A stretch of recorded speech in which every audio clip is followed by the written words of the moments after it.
Good evening mga kapatid sa ating mga youth. Marahil ay tayo ay magpapasimula na, bagamat may mga ilan na maaring late na makarating o makapasok sa ating Google Meet, ay magpapasimula na tayo sa ating pag-aawitan dito sa ating screen, ang ating opening song.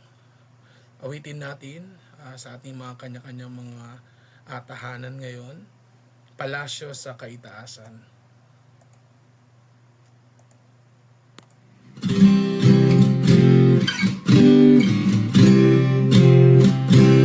Kahit na kubo ang aming tahanan dito sa lupa, may kasiyahan pagkat sa langit ay naghihintay nakaharian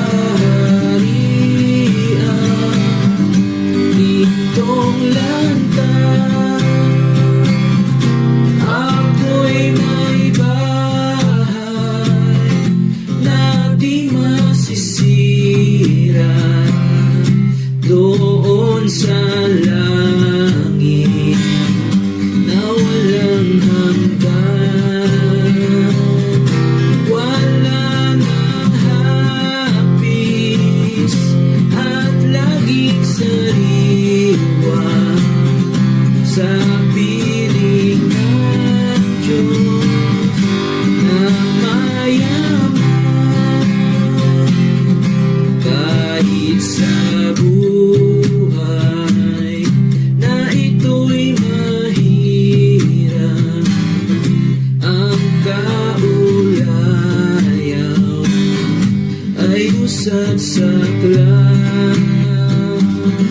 Walang sarili, tirahang tiyan doon sa langit.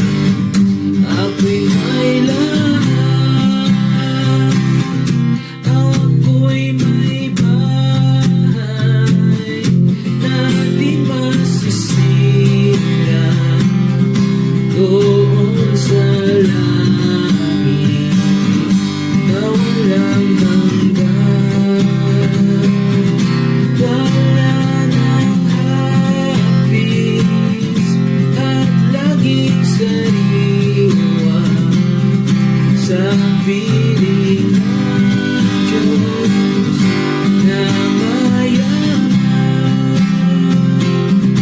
Huwag maawa sa kalagayan ko, pagkat sa langit ang aking dugo. Pansamantala naglalakbay dito hanggang humato sa palasyo. Ako'y may bahay na di masisira doon sa langit na walang hanggan. Wala nang hapis at laging sariwa sa piling ng Diyos na mayaman.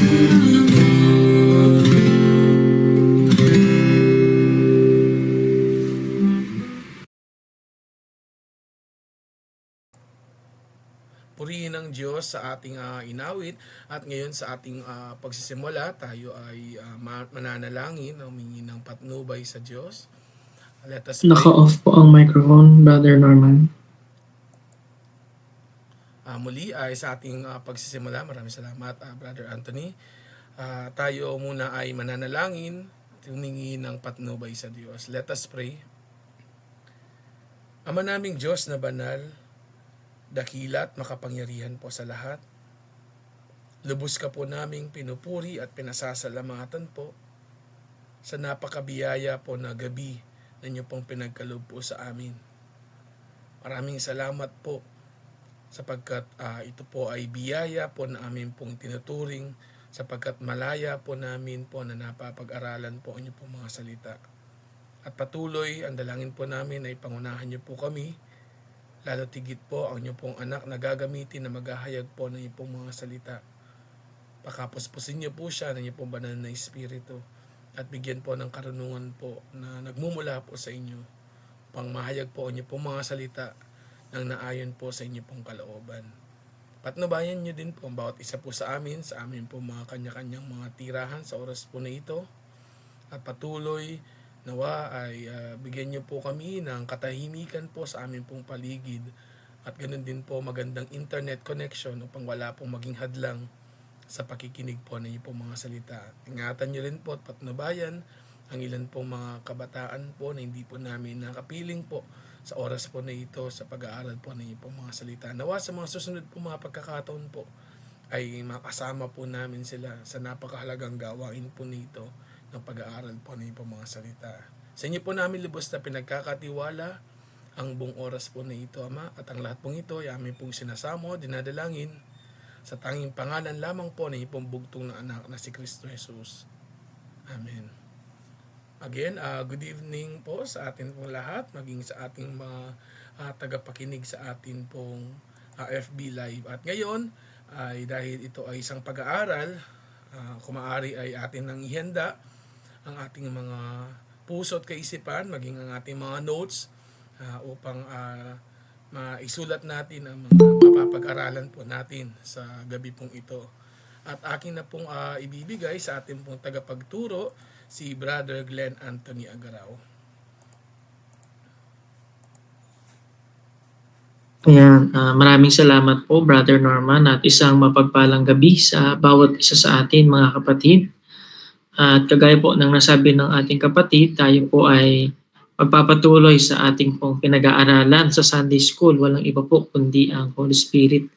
At itinuloy ko na po ito dito po sa ating pong Bible study sa online po. Tayo po muna ay saglit pong manalangin muli bago po tayo mag-dig in po, magpatuloy sa ating pong pag-aaral. Let us pray po. Amang banal na dakila at makapangyarihan, maraming salamat po, Ama, sa napakabiyayang maghapon po na ibinigay niyo po sa amin sa mga natapos pong gawain, sa pag-iingat po at lalo tigit, idinako niyo po kami upang makapag-aral po ng inyong pong mga salita. Hinihiling po namin, Ama, ang Panguno po, bigyan niyo po kami ng katalinuhan sa pamamagitan po ng Banal na Espiritu na nananahan po sa amin. Nubayan niyo po kami, gabayan niyo po kami nang sa gayon ay lalo po naming makita ang katotohanan po ng inyong pong mga salita. At nawa, Ama, ay pakalinisin niyo po at dalisayin ang aming puso at isipan. Nawa po'y walang maging hadlang na anumang kasalanan o karumhan o motibo na hindi po nakalulupot po sa inyo. At dalangin po namin ang pagpapala po, naway dumaloy habang nag-aaral po kami ng iyong mga salita. At ito pong natin sa mutiling sa matamis na pangalan ni Jesus. Amen. Sige po, muli ay isang mapagpalang gabi sa bawat isa sa atin. At ngayon po ay magpapatuloy tayo sa ating pong pag-aaral about po sa Holy Spirit. No? Inong mga naunang pagkakataon po, nakita po natin na ang Banal na Espiritu ay kasama po siya dun sa tinatawag po nating iisang Diyos sa tatlong persona. At ang Holy Spirit po ay Diyos, equal po sa Ama at equal po sa Anak. Nakita din po natin noong mga nakaraan na ang pagka-Diyos ng Holy Spirit, no? Yung kanyang omniscience, yung kanyang all-knowing, omnipresence, yung all present to all places at all times.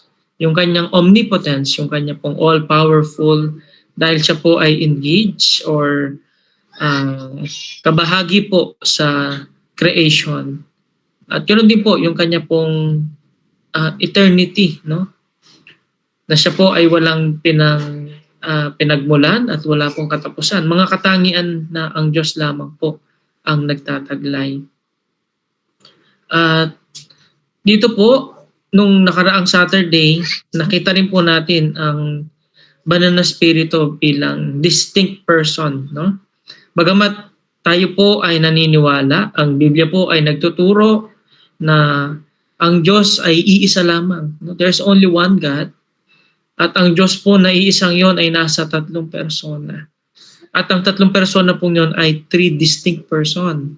Kaya nga po ang Holy Spirit ay isa pong distinct person po. No? At nakita po natin nung nakaraang Sabado na siya po ay nakikipag-communicate. Siya po ay mayroong emotion, no? Nakakaramdam po siya, na dadalamhati po natin siya. Ang Holy Spirit po ay mayroong pong own will, no? Yung siya po ay nakakapagdesisyon. At ganoon din po siya ay nagtuturo at siya po ay gumagabay, nililid po niya tayo sa katotohanan. At actually ang Holy Spirit po ay tayo po ay kanya pong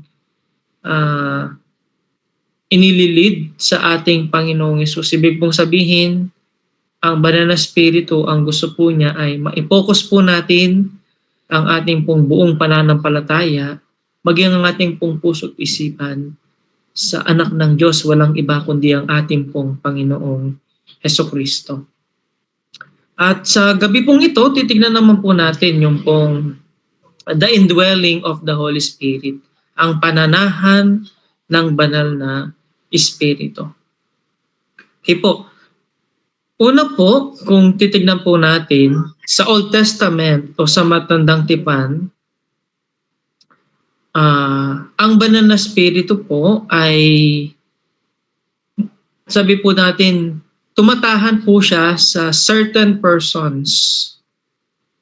No? In the Old Testament, the Holy Spirit came to certain persons but does not live in them permanently.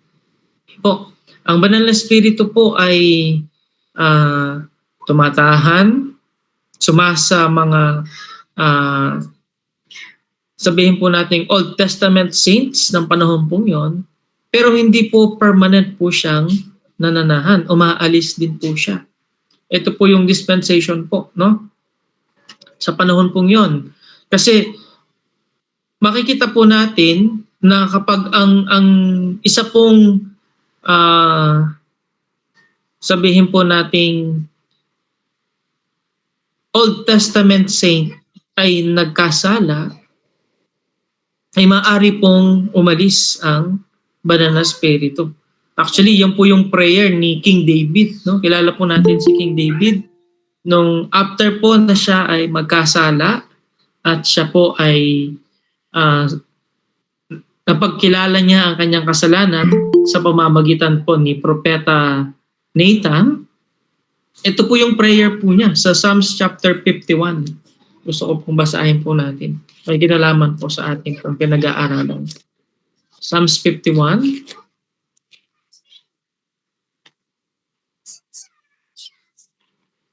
With 51:11.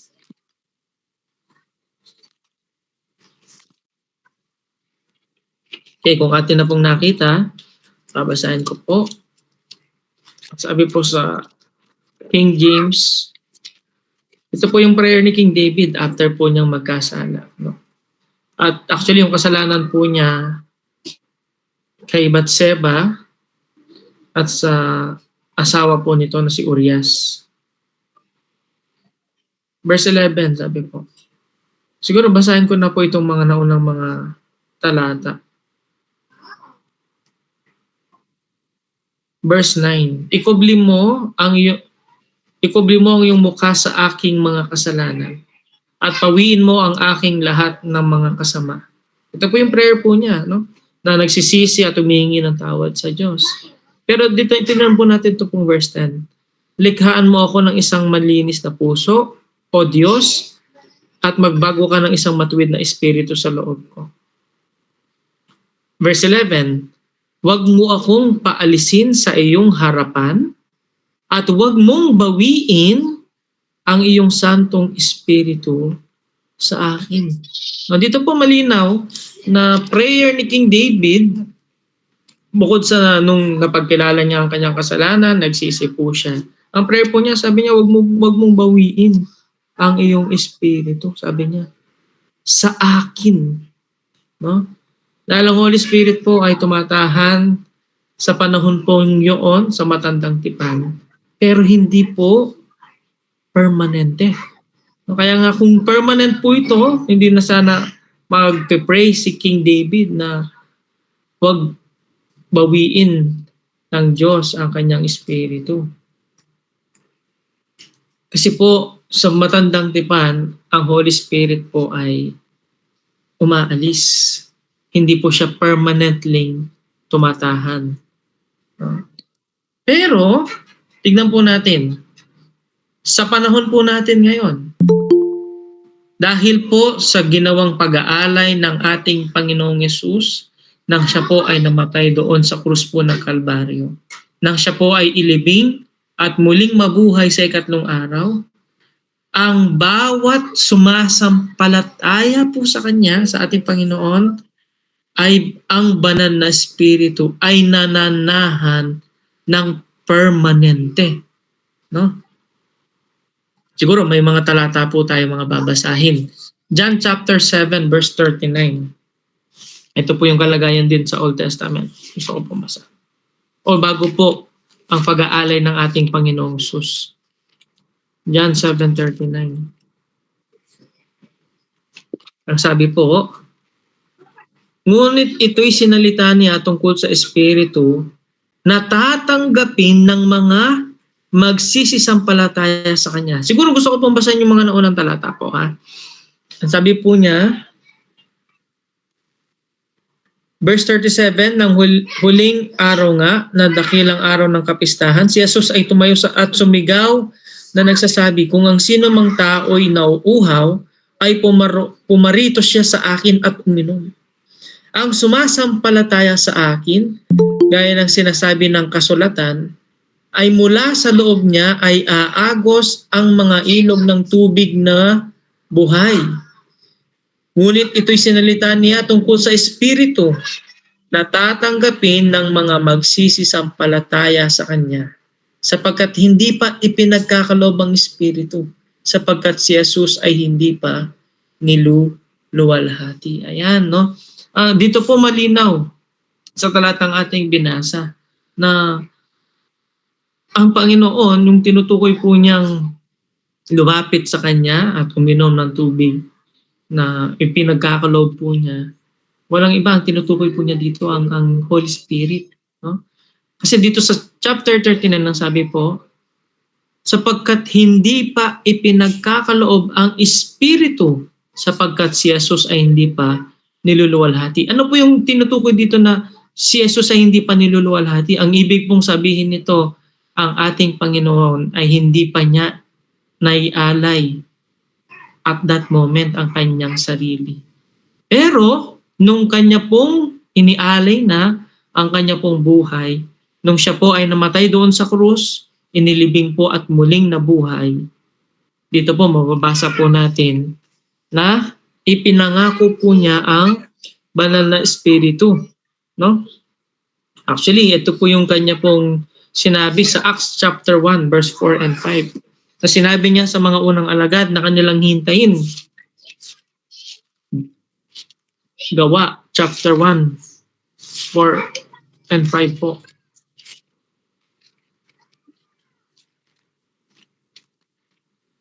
Ang sabi po rito, at palibhasa'y nakikipagpulong sa kanila, ay ipinag-utos niya sa kanila na huwag silang magsialis sa Jerusalem. Ang Panginoong Jesus po ang tinutukoy po niya dito ng kanya pong minimit yung kanya pong mga alagad ng panahon na yon. After po niyang mabuhay na maguli, Actually, 40 days po siyang na nakikipagsalitaan, pinapangaralan niya yung mga alagad, no? Mababasa po na yan sa verse 3. Nasa kanila na may napakita rin siyang buhay sa pamamagitan ng maraming mga katunayan, sapagkat siya'y makapaghirap. Pagkatapos na siya'y makapaghirap, na napakikita sa kanila sa loob ng 40 araw at nagpahayag ng mga bagay tungkol sa kaharian ng Diyos. Tinutukoy po dito ang ating Panginoong Sus. Ito po yung bilin po niya sa verse 4, at palibas ay nakikipagpulong sa kanila. Binilinan po niya yung kanyang mga alagad, yung mga believer ng panahon pong yun. Ang sabi po, ipinag-utos niya sa kanila na huwag silang magsialis sa Jerusalem, kundi hintayin ang pangako ng Ama na sinabi niyang narinig ninyo sa akin, sabi po. Sapagkat tunay na si Juan ay nagbautismo ng tubig, datapwat kayo babautismuhan sa Espiritu Santo na di malalaunan pa. Ayan po, no? Napakalinaw sa ating pong binasa. After po ng mabuhay na maguli ang ating Panginoon, nang siya po ay nakikipagsalitaan, nakikipagkita, nagtuturo sa mga alagad within the period of 40 days bago po siya umakyat sa langit. Ang sabi po niya sa mga alagad, maghintay sila sa Jerusalem. At hintayin nila, ang sabi po dito, ang pangako. At ang pangako po dito, walang iba kundi ang pananahan ng banal na Espiritu. Kaya naman, sa Acts chapter 2, nung ipinanganak ang church, ang iglesia ng Diyos, no? Dito po, makikita po natin na tumahan ang banal na Espiritu sa mga mananampalataya. Ang sabi po sa chapter 2, verse 1, at nang dumating nga ang araw ng Pentecostes, silang lahat ay nangagkakatipon sa isang dako, at biglang dumating mula sa langit ang isang ugong na nagaya ng sa isang humahagibis na hanging malakas, at pinuno ang buong bahay na kanilang kinaupuan. At sa kanila may napakitang mga dilang kawangis ng apoy na nagbabaha-bahagi at dumapo sa bawat isa sa kanila. At silang lahat ay nangapuspos ng Espiritu Santo at nangagpasimulang magsalita ng iba't ibang wika ayon sa ipinagkaloob ng Espiritu na kanilang salitain. Ito po yung tinutukoy po, no? Nang ipinanganak ang church, dumating ang pinangako, walang iba kundi ang banal na Espiritu. At nanahan po siya, no, sa mga believer. Napuspos po sila noon, no? Kaya nakapagsalita po sila ng iba't ibang wika. Kaya take note po, ito pong mga iba't ibang wika pong ito po ay established language ng panahon pong yun. Pero hindi po, siguro separate pong pag-aaral po yun. Pero ang gusto ko pong bigyan din po rito, after po ng ating Panginoong Sus ay alay po niya ang kanyang sarili. At kanya pong sinasabi sa kanyang mga alagad na maghintay sila po sa Jerusalem sapagkat darating po ang ipinangako ng Ama. Mamaya makikita po natin kung sa mga talata po, no? At dito po nanahan ang banal na Espiritu sa bawat isa po sa kanila. Kaya dito po, makikita po natin, today, sa panahon po natin, because of Jesus has died and rose again, dahil po sa ating Panginoong Sus, nang siya po namatay at muli pong nabuhay, ang bawat totoong mananampalataya ay pinananahanan po ng banal na Espiritu. At dito po makita po natin sa John chapter 14, verse 16 hanggang 17. Maganda po ay basahin po natin ang talata pong ito. John 14, 16 hanggang 17. At ako'y dadalangin sa Ama, at kayo'y bibigyan niya ng isang mang-aaliw. Okay. Upang siya'y sumainyo magpakailanman. Dito po sa 16 makita natin, nung sinabi ng Panginoong Jesus, kausap niya ang kanyang mga alagad before na siya po ay may pako sa krus. Sabi po niya, dadalangin siya sa Ama at bibigyan po sila ng comforter, another comforter. Ang tinutukoy po dito ay ang Holy Spirit. At siya po, pansinin po natin, upang siya'y sumainyo, pakailanman, ginamit po niyang, that He may abide with you forever. No? Ibig po sabihin po niyan, ang Holy Spirit po, kapag tinanggap natin siya sa pamamagitan po ng pananampalataya sa Panginoong Jesus bilang ating pong sariling Panginoon at tagapagligtas, mananahan po siya sa atin. Sa atin po ang Holy Spirit pakailanman. Yung kanyang permanent indwelling po. No?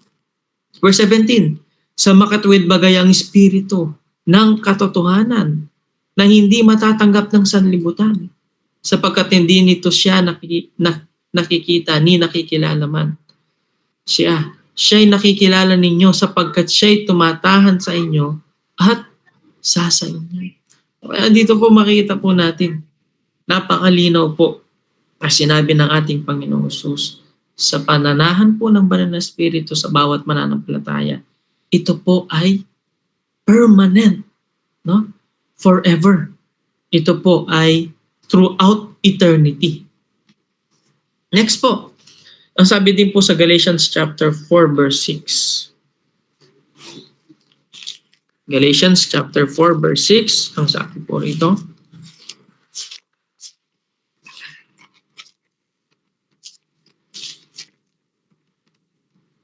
sapagkat kayo'y mga anak at sinugo ng Diyos ang Espiritu ng Kanyang anak sa ating mga puso na sumisigaw, Abba, Ama. Sabi po, and send forth the Spirit of His Son into your hearts. No?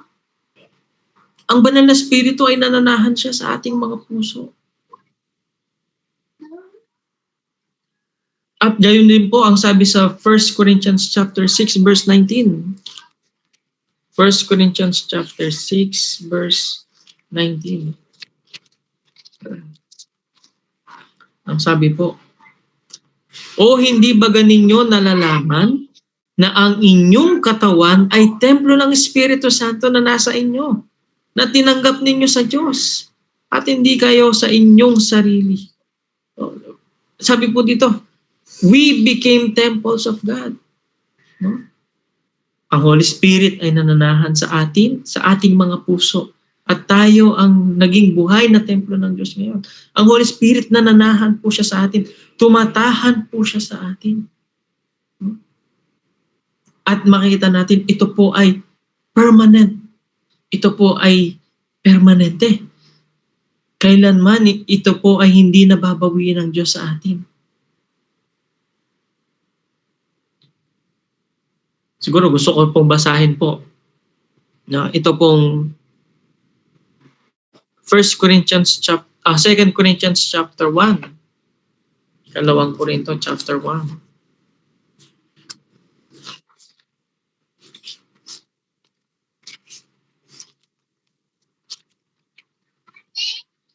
(20)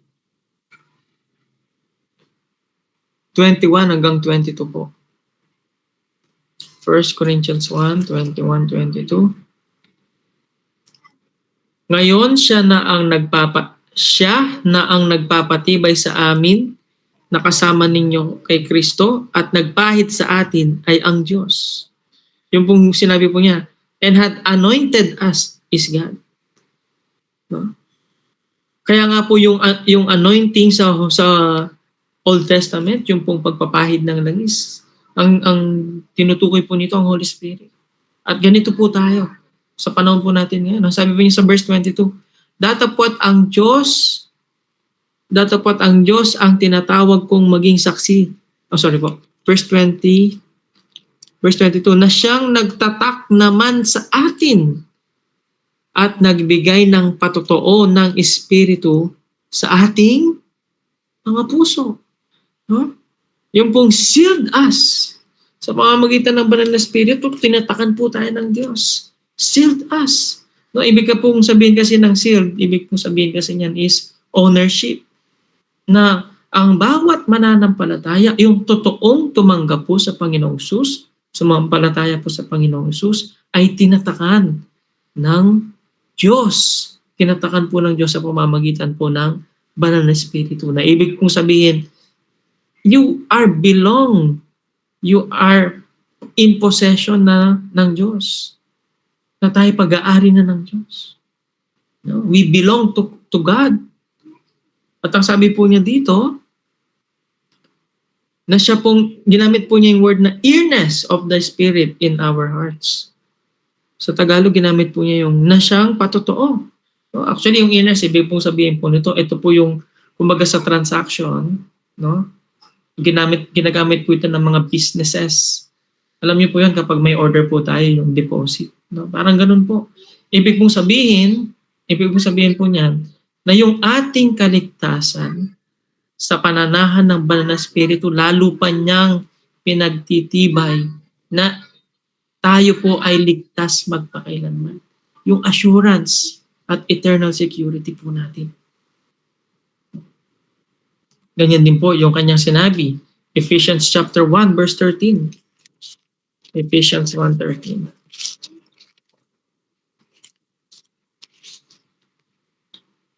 Ang sabi po, kailan po ito nangyari? No? Maganda po itong talatang ito. Nasa kanya kayo rin naman, pagkarinig ng aral ng katotohanan, ng ebanghelyo ng inyong kaligtasan, nasa kanya rin naman, mula nang kayo'y magsisampalataya, ay kayo'y tinatakan ng Espiritu Santo na ipinangako. No?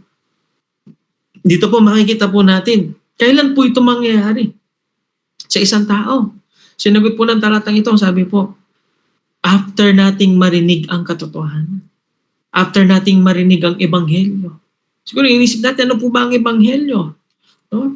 Ang sabi po sa 1 Corinthians 15, ang ebanghelyo ay ang ating Panginoong Hesus sa kanyang pag-aalay ng kanyang buhay, sa kanyang pagkamatay, pagkalibing, at muling pagkabuhay. Yun po yung gospel. 1 Corinthians chapter 15, 3 and 4. Gusto ko pong basahin. Sapagkat ibinigay ko sa inyo, una sa lahat, ang akin namang tinanggap. Na si Kristo ay namatay dahil sa ating mga kasalanan, ayon sa mga kasulatan. Siya'y inilibing at siya'y muling binuhay ng ikatlong araw, ayon sa mga kasulatan. No? Dito makikita po natin, ito po yung gospel. Ito po yung narinig natin na katotohanan.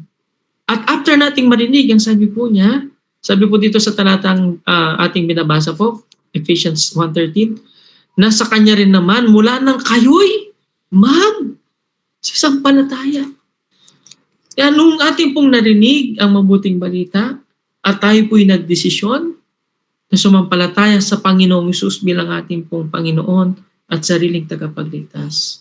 Ano sabi po rito? Tayo'y tinatakan ng Espiritu Santo na pinangako. Ibig mo sabihin, ang banal na Espiritu po ang siyang patunay na tayo po ay believer. Tayo po ay anak ng Diyos. Alam niyo po, ang dami po kasi ngayon nagsasabi, ang dali na po kasi ngayon yung mga nagpo-profess. No? Yung nagpo-profess po sila. Mayroon akong pananampalataya. Born again ako. Tumanggap ako. Pero alam niyo po, ano po yung difference? Yung Holy Spirit na nananahan sa bawat totoo, tunay po na sumampalataya sa ating Panginoon. Kaya hindi natin madadaya ang Diyos. Sapagkat alam niya yon, kung alam niya sila, alam niya tayo, kung totoong tinanggap natin si Jesus bilang ating Panginoon at sariling tagapagligtas. At tayo tinatakan ng Holy Spirit sa kanyang pananahan sa atin nung ating pong tinanggap at sinampalatayanan ng ating pong Panginoong Hesukristo. Kaya nga po, napakalinaw dito sa talatang ating binasa. Sinasagot niya yung katanungan, sino lamang po ang pinananahanan ng banal na espiritu, yung mga totoo, tunay pong mga mananampalataya at sumampalataya sa ating pong Panginoong Jesucristo. At dito po sa Romans chapter 8 verse 9, mababasa rin po natin yung pananahan po, no? Ang Holy Spirit, nananahan po siya sa bawat mananampalataya. Romans 8:9. Actually, maganda po ang topic ng Romans chapter 8. Sabi po, datapwat kayo'y wala sa laman, kundi nasa Espiritu. Kung gayo'y tumitira sa inyo ang Espiritu ng Diyos, datapwat kung ang sino may wala sa Espiritu ng Kristo, siya'y hindi sa Kanya. So, napakaganda po. So be that the Spirit of God dwelled in you. Now, if a man have not the Spirit of Christ, he is none of his. Kaya nga po dito, ito po yung isa pong katunayan po, no? Na ang isang tunay po na sumampalataya ay pinananahanan ng banal na Espiritu ng Diyos. Ito po yung difference sa mga nagpo-profess. Yung pananahan po ng banal na Espiritu. At kung ikaw po ay totoong tumanggap, sumampalataya sa Panginoon, pinaniwalaan mo ang Ebanghelyo, pinaniwalaan mo ang mabuting balita ng kaligtasan, na si Kristo ay namatay para sa iyo, at siya'y inilibing at muli siyang nabuhay sa ikatlong araw. Kung pinaniwalaan mo to, pinagtiwalaan mo ito, at nagdesisyon kang tanggapin si Jesus bilang iyong sariling Panginoon at tagapagligtas, ang sabi ng Biblia, na mananahan ang banal na Espiritu ng Diyos sa iyo. At the very moment na sumampalataya ka. Hindi po siya yung maghihintay ba lang tayo. Siguro tatanungin natin, kailan siya mananahan po sa atin? Ito po ba yung after? How many days? How many months? Ito ba yung nakaramdam ako ng emosyon? No. At the moment po na sumampalataya ka sa Panginoon, at the moment po na tinanggap mo si Jesus, at the moment po na pinapasok mo si Jesus sa iyong puso, at that very moment, nananahan ang banal na Espiritu sa iyong puso. Mag-i-indwell siya.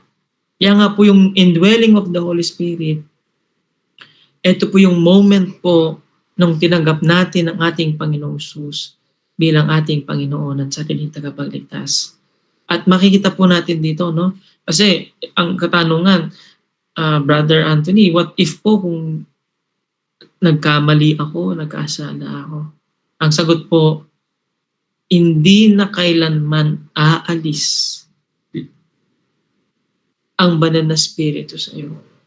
Siya yung nananahan sa atin permanently. Sabi nga po sa John, di ba? John 14:16. Forever. Mananatili ang banal na Espiritu sa atin sa kanyang pananahan sa atin magpakailanman. At sa kanyang pananahan po sa atin, kapag tayo nagkakasala, ano pong nangyayari? Nalulungkot po siya. Yung nabasa na din po natin itong talatang ito, Ephesians chapter 4 verse 30. Siguro basahin ko po ito. Ephesians 4:30.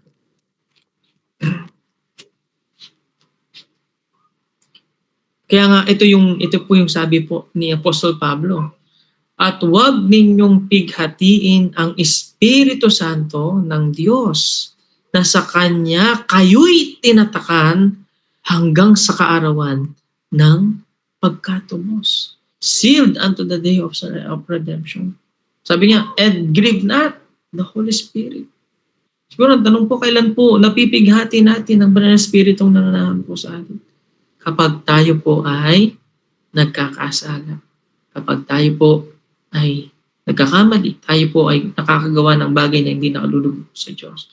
Sa isip, sa salita, at sa gawa. No? Napipighati po ang Holy Spirit. At doon din, yun po yung nararamdaman din po ng mga believer. No?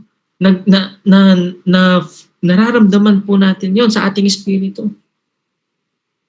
Kaya nga ang isang tunay na mananampalataya ay hindi po siya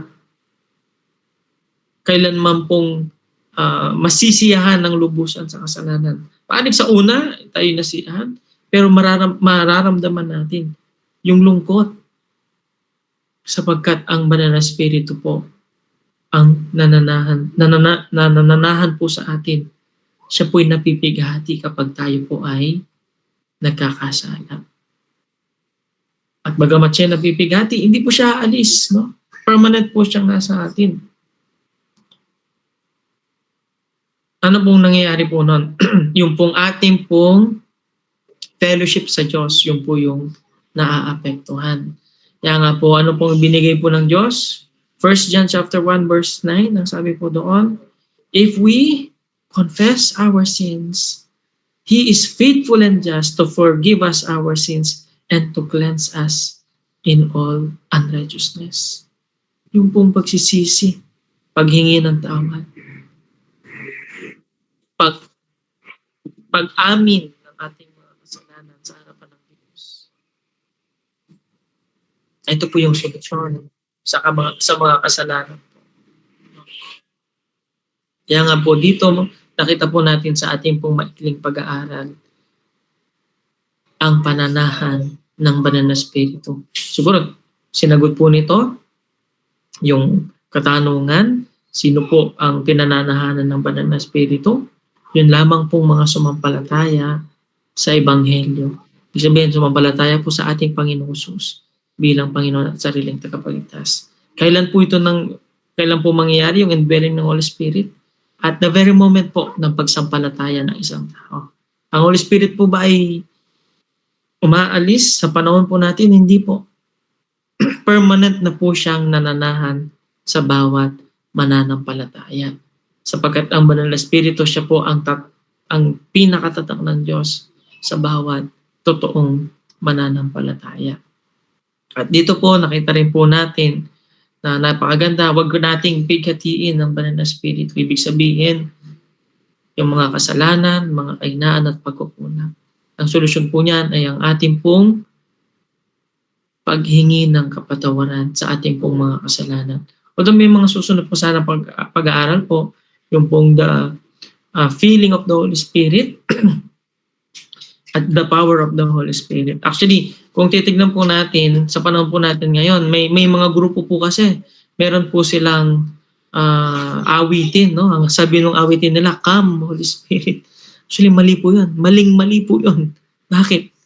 At the moment po na tinanggap natin si Jesus, nanahan na ang Holy Spirit sa atin. At kailanman di na po siya aalis. Maganda ang prayer natin is puspusin tayo ng banal na Espiritu ng Diyos. Sapagkat ang ibig pong sabihin ng puspos ay controlled, pinaghaharian, or kinokontrol ng banal na Espiritu ng Diyos sa mga buhay po natin. Siguro ang ganda lamang po ang ating pong pag-aaral at tayo po muna ay saglit pong manalangin. Amang banal na dakila at makapangyarihan sa lahat, maraming salamat po sa naging pag-aaral po namin, sa biyaya po na tinanggap po namin. Tinanggap namin ang kaligtasan at buhay na walang hanggan nang kami po ay sumampalataya sa Panginoong Hesus. Tinanggap din po namin ang inyong pong banal na Espiritu na nananahan po sa amin at the moment po nang kami po ay nagdesisyon na sumampalataya po sa inyong anak. At maraming salamat po, Ama. Kami ngayon ay meron pong kakayahan at biyaya pong nanggagaling sa inyo upang amin din pong mapagtagumpayan ang aming pong mga kasalanan at kailangan. Ano po ang dalaan po namin? Naway tulungan niyo po kami na lagi pong magpasakop sa inyo pong banal na Espiritu, na lagi pong mapuspos ng inyo pong banal na Espiritu. Nang sa gayon ay makalakad po kami ng nakalulugod sa inyo pong banal na harapan. Maraming salamat po, Ama, at naway patuloy pong kumilos ang banal niyo pong Espiritu sa mga buhay po, ang bawat isa po sa amin. At kung meron din po na wala pa pong tunay na pananampalataya sa aming Panginoong Hesus, po sa naging pag-aaral po namin, tulungan niyo po siya na magbulay at suriin ng kanyang sarili kung tunay ba na tinanggap na po niya ang aming Panginoon. At kung hindi pa po, tulungan niyo po siya na makasigurado po sa kanya pong pananampalataya, kaligtasan, sa pamamagitan po ng kanya pong pananampalataya sa aming Panginoong Hesus. Maraming salamat po at ito pong natin aming samutiling sa matamis na pangalan ni Jesus. Amen. Sige po, bago ko po ibigay ulit sa ating pong MC, baka meron po tayong question po.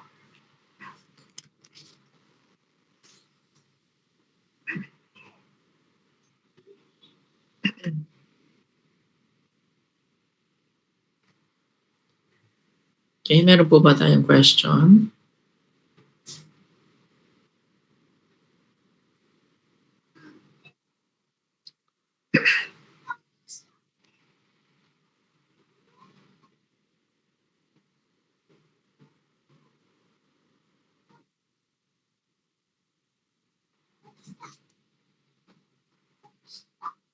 Okay, last call po. Baka meron po tayong question, mga kapatid.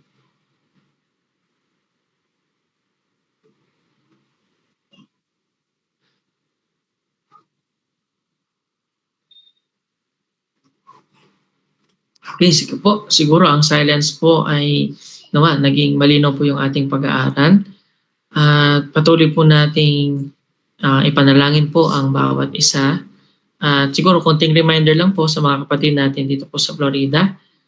Tomorrow po ay meron po tayong although ang Sunday school natin ay magko-convert po siya na pinaka-practice natin para sa ating mga special number. Sana po 9:30 ay nasa ating chapel na po tayo na dito po sa Florida. At siguro yun lamang po.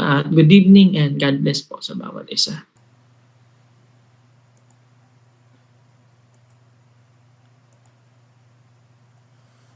Maraming salamat, Brother Anthony, at nawa ay tunay na napagpalang bawat isa sa atin at naging malinaw ang ating pag-aaral. Sakali man na may mga katanungan sa mga darating na mga araw or sakaling may nabasa, maaari din naman na itanong sa kapatid ang patungkol sa ating napapag-aralan upang magbigay linaw din.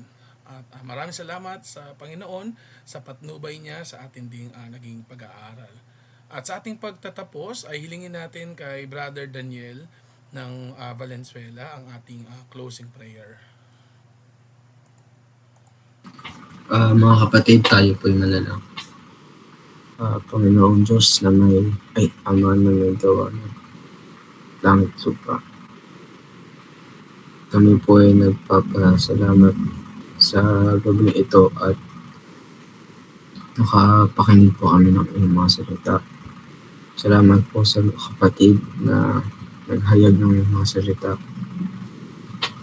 Ama, tugan niyo po kami sa aming mga araw-araw na mga magawin, mga desisyon, mga kilos namin.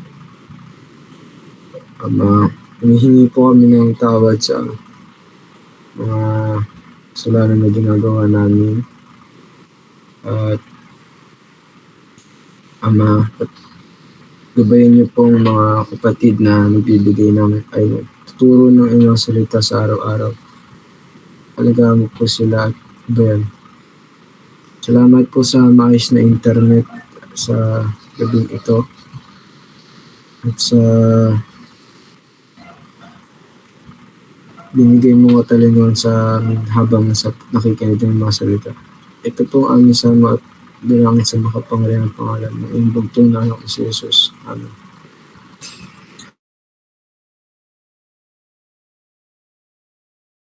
Ayan, good evening and God bless sa bawat isa sa atin.